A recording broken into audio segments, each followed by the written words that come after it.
Good morning, students. I hope you all are doing well at your home. So, students, from today we are going to start our new topic, that is water, a precious resource.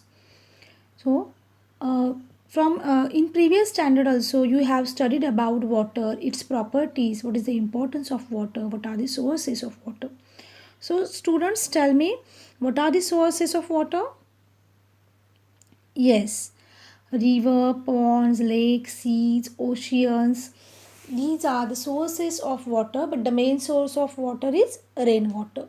So when we are talking about these sources are generally classified into two groups. Which two groups? Surface water and groundwater. What is surface water?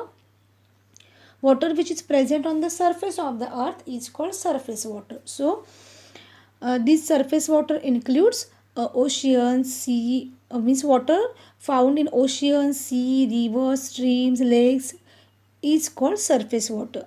And what is groundwater? The surface water just seeps deep into the soil and collects above the non-porous rocky layer. It forms groundwater, means the water which we get under surface of water is called groundwater. It includes water from springs and wells. So normally, sources of water are classified into two groups, surface water and groundwater. What are the examples of surface water?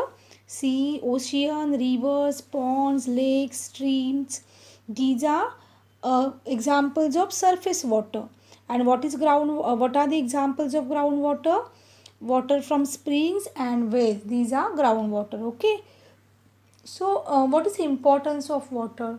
Who will tell me, students, what is the importance of water? Importance of water? Why water is very important for us?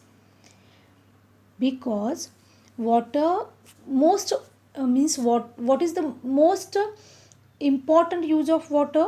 Water is used for all our life processes. It is the medium for all biochemical reactions that occurs inside our body.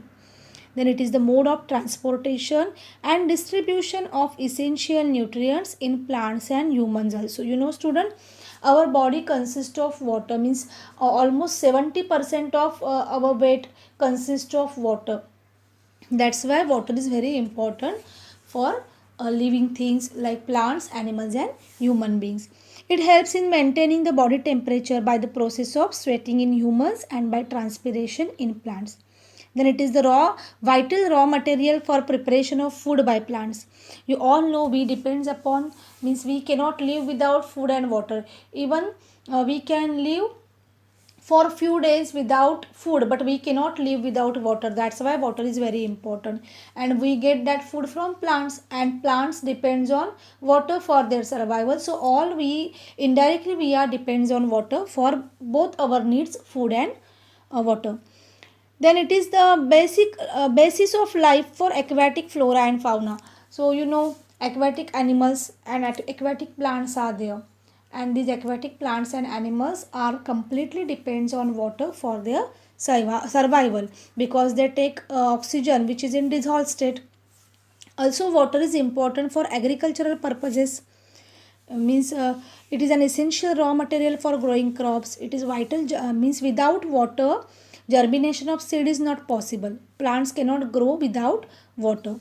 Then water, when insecticides and pesticides are mixed in water, then we can spray on plants and protect that plants from insect and pests. That's why this water is very important for agricultural purposes. Then this water is also used in for industrial purposes also.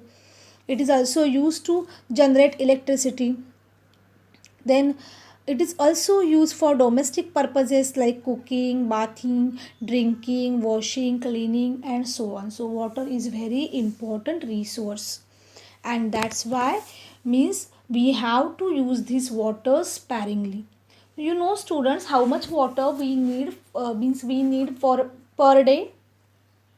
Okay, so the amount of water recommended by the United Nations for drinking, washing, cooking, and maintaining proper hygiene is a minimum of 50 liters per person per day.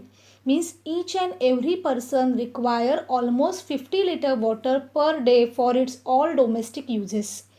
and this amount is about 2.5 bucket of water per person per day. So what do you think? You got that? Means student, what do you think? Your family getting at least this much water, this much of water? If yes, yes, your answer is yes, then you should consider yourself fortunate, because millions of people in our country do not get enough water. And that's why, means many people in our country facing water problem.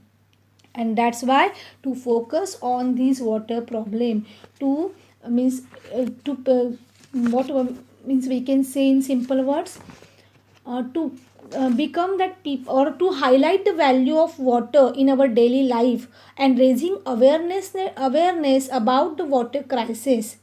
We are celebrating World Water Day every year. So you know about World Water Day. The resolution to observe World Water Day was first adopted by United Nations General Assembly on December 22, 1992.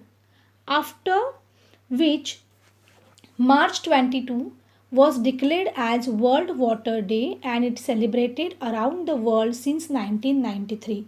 Means throughout the world, this World Water Day is celebrated. Means we are celebrating this World Water Day every year on March 22 since 1993.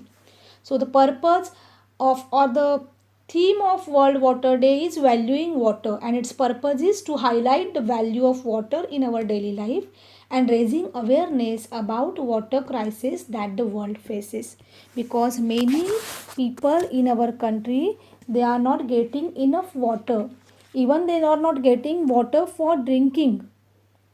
That's why we have to use this water sparingly.